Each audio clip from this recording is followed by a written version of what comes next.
ঠিক আছে, আপনি আপনার কাজ করেন অফিসিয়াল, আমরাই আপনার চাঁদাবাজি বন্ধ করে দিতেছে। কাকে ভয় দেখান?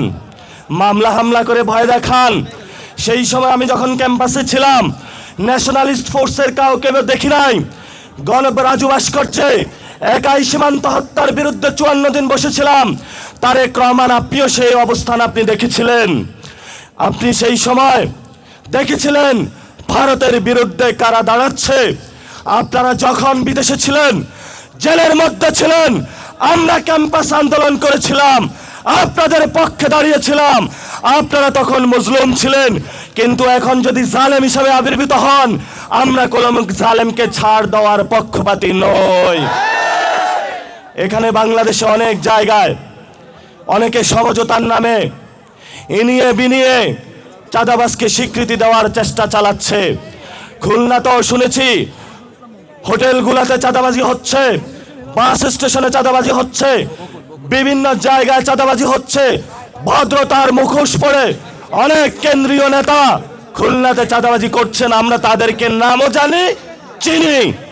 আমরা আপনাদেরকে হুঁশিয়ার করে বলে দিতে চাই, লাস্ট টাইমে ভদ্র সাজবেন না। যে আকাম কুকাম করেছেন সেটা হলো বন্ধ করতে হবে। এবং আমরা স্পষ্ট বলেছি, আমরা কারো বিরোধী নই। আমি সেই দিন গণ অভ্যুত্থানের পরে সরকার কিভাবে গঠন হবে, আমি তারেক রহমানের কাছে সেই রেফাত ভাইয়ের নাম প্রস্তাব করেছিলাম, চিফ জাস্টিসের। উনি আমাকে একটা কথা বলেছিল, তুমি ওনাকে খুঁজে পেয়েছো কই? আমি রিফাত ভাইকে খোঁজার জন্য সেই বাড্ডার অলিগলিতে বেরিয়েছিলাম, যেই কোনো সময় মৃত্যুর মুখে প্রস্তুত হতে পারতাম, কিন্তু আমরা সেই রিস্কটা নিয়েছিলাম। আমি আপনাকে সেই দিন বলেছিলাম যে আপনি বাংলাদেশের রিসোর্স দেখতে না পারেন, বাংলাদেশের 18 কোটি মানুষ যেই সম্পদ রয়েছে, এটার উপরে যদি আমরা বিশ্বাস রাখতে পারি, তবেই আমরা মর্যাদা নিয়ে বসবাস করতে পারবো, আদারওয়াইজ পসিবল না। আমাদের দিল্লি দরকার নাই, আমাদের ঢাকা আছে, যেই ঢাকাকে শক্তিশালী করে একটা সময় ভারতবর্ষে নতুন কিছু সূচিত হয়েছিল। এটা আমাদের ভুলে গেলে চলবে না। প্রিয় তরুণ যুবা ভাইয়েরা, ভয় পাইবেন না।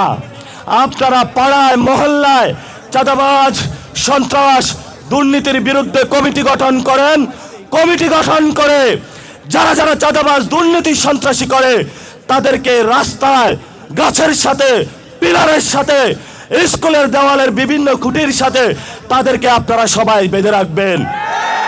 প্রশাসন যদি এসে বলবেন তোমরা গ্রেপ্তার করতে পারো না, আমরা তাকে গ্রেপ্তার করেছি, তারপরে তাদেরকে প্রশাসনের হাতে তুলে দিবেন। আমরা আপনাদেরকে শেষ কথা যেটা বলে দিতে চাই, আমরা বাংলাদেশে চাঁদাবাজি, দুর্নীতি, সন্ত্রাসী মেনে নিব না, মেনে নিব না। আপনি যখন বিদেশে ছিলেন, আপনি চাঁদাবাজদেরকে বন্ধ করতে পারেন নাই। দেশে এসেছেন, চাঁদাবাজদেরকে নিবৃত্ত করতে পারেন নাই। ঠিক আছে, আপনি আপনার কাজ করেন অফিসিয়াল, আমরাই আপনার চাঁদাবাজি বন্ধ করে দিতেছে, আমরাই আপনার চাঁদাবাজি বন্ধ করে দিতেছে।